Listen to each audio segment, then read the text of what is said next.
Mes chers amis, combien sont vivifiantes les plaies sacrées de Jésus.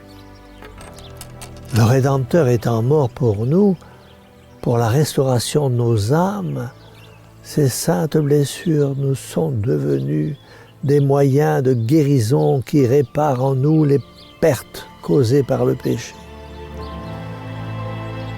Elles nous sont d'abord des foyers de lumière qui dissipent nos ténèbres et nous éclairent sur les mystères les plus nécessaires et les plus utiles à notre sanctification.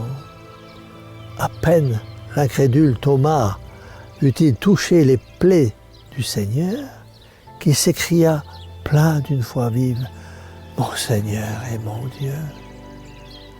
Mes amis, que d'enseignements y ont puisé les docteurs de l'Église, et si nous sommes fidèles à les contempler chaque jour, nous obtiendrons du Seigneur crucifié des grâces de choix réservées à ceux qui contemplent ces saintes plaies. Jésus-Christ, notre Seigneur, nous a préparé dans ces plaies sacrées un bain de salut, un bain qui nous purifie. En arrosant de leurs larmes les pieds sacrés du Seigneur, Sainte Marie-Madeleine pénitente, Saint Augustin, Sainte Marguerite de Cortone, Saint Charles de Foucauld et tant d'autres se sont purifiés de leurs souillures et ont recouvré l'innocence des prédestinés. Combien d'âmes naturellement faibles ont trouvé dans les plaies transpercées du Sauveur la force de se corriger de leurs habitudes vicieuses et le courage de s'enrôler pour toujours à son glorieux service. À peine le divin Sauveur est-il élevé de terre au Golgotha que la vue de ces divines plaies touche les cœurs. Que de larmes ont versé les saintes femmes et les amis du Sauveur présents à sa dernière agonie. Qui nous dira les immenses douleurs de la Vierge Mère contemplant les plaies de son divin Fils? Si quelqu'un entre par moi, avait dit le Maître, il trouvera de gras pâturages. Toute âme qui pénètre dans les plaies du Rédempteur y trouvera tout ce qui lui faut, tout ce qui lui manque.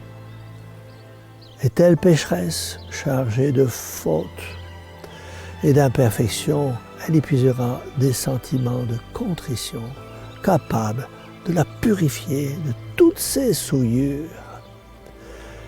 Est-elle faible, découragée, accablée d'épreuves et de tribulations?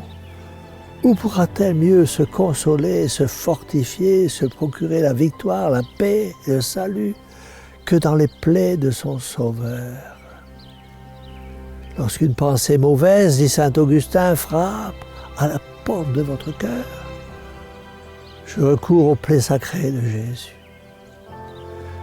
Si la chair me livre des assauts, je me souviens des blessures de mon Dieu.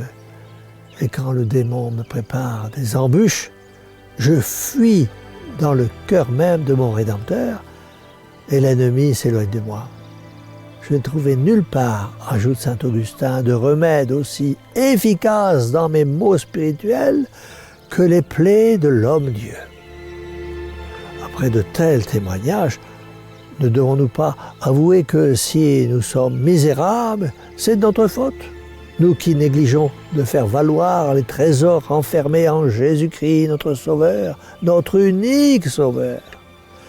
Mes chers amis, les plaies sacrées de Jésus-Christ, notre Seigneur, nous sont toujours ouvertes et nous allons si rarement y puiser. Jésus nous les offre comme des fontaines de grâce. Allons puiser notre force, notre foi, notre espérance, notre charité dans ces plaies sacrées. Mes amis, Jésus-Christ, notre Seigneur, nous aime d'un amour immense.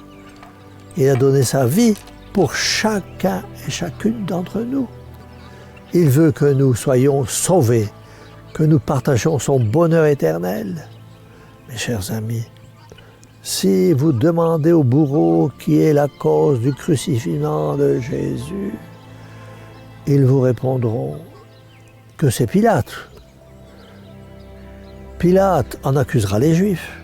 Ceux-ci en rejetteront la faute sur les princes des prêtres, qui à leur tour la renverront à Satan. Mais ce n'est ni Satan, ni les Juifs, ni Pilate, ni même les bourreaux qui ont commis cet attentat. C'est nous-mêmes. Entendez-vous bien, mes amis, c'est nous-mêmes, pécheurs et pécheresses, par nos offenses contre Dieu. Je l'ai frappé, dit le Père éternel, à cause des crimes de mon peuple.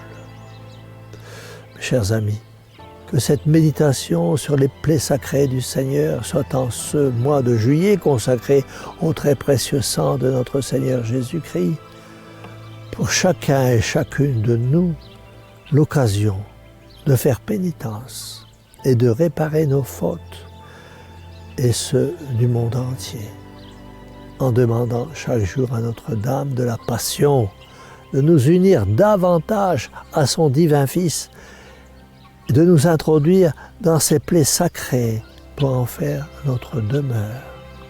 C'est pourquoi, tous ensemble, redisons à cette bonne mère, Mère au cœur douloureux et immaculé, sauvez-nous. Et que la bénédiction du Dieu Tout-Puissant, Père, Fils et Saint-Esprit, descende sur vous tous et y demeure à jamais. Ainsi soit-il.